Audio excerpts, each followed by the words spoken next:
back to Listen to Leo. For today's video, I wanted to do something a little bit different and answer a question from the audience.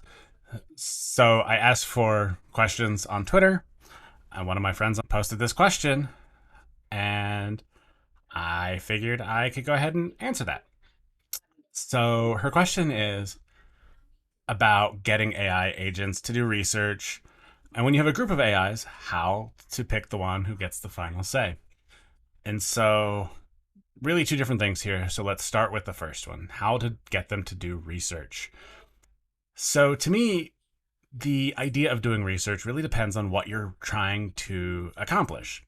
There's different types of research, and so I would actually have very specialized agents who can do different types of research in specific ways. So are you looking to compile a bunch of data and kind of collect it from disparate sources, put it into a common format, and either insert it into a database or just like even like a CSV file or something that you can manually insert?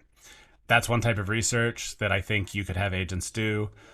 So I'd segment that work out. Then there's the idea of conceptual research and say, okay, here's an idea. Give me a bunch of different information, different sources that talk about this idea.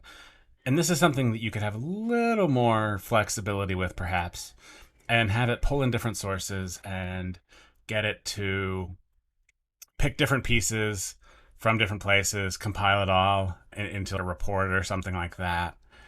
Probably make an effort to get it to find the major sides in any discussion around that concept and have it make sure that it argues both sides.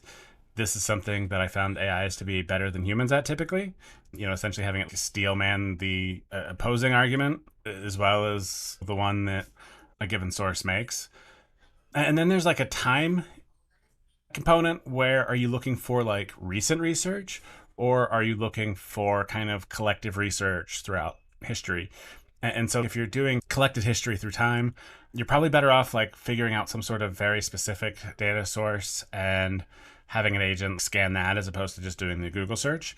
Whereas current events, that sort of thing, a Google search is probably going to be sufficient. Something I'd even look at is compiling that over time. So every day or every week or something, run the job and have it pull in the most recent information about that.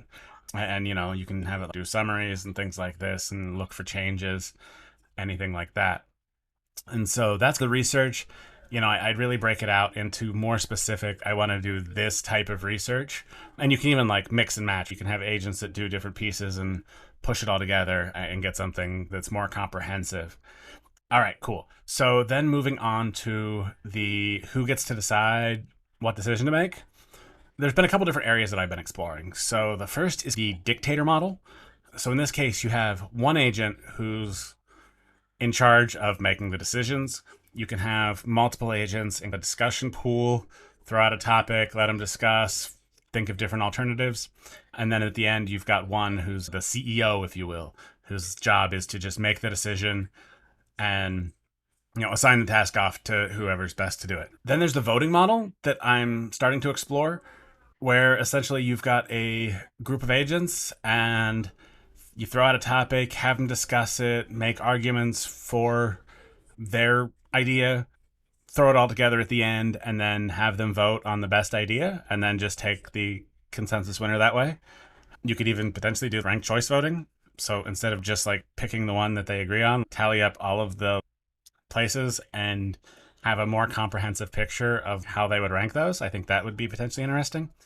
And then there's the third method that I think might be really interesting too. And this is the idea of having the person who is, having the AI who is closest to the problem be the one to actually make the decision. And so if you've got a marketing problem, for example, what you're going to do is have the marketing agent be responsible for making the decision. Everybody can throw out ideas. It's the dictator model, but the dictator's not going to be the same every time. The dictator's going to be context dependent based on the problem that the agents are currently trying to solve. I would say mostly just try it out, explore different ideas, and see which one performs the best.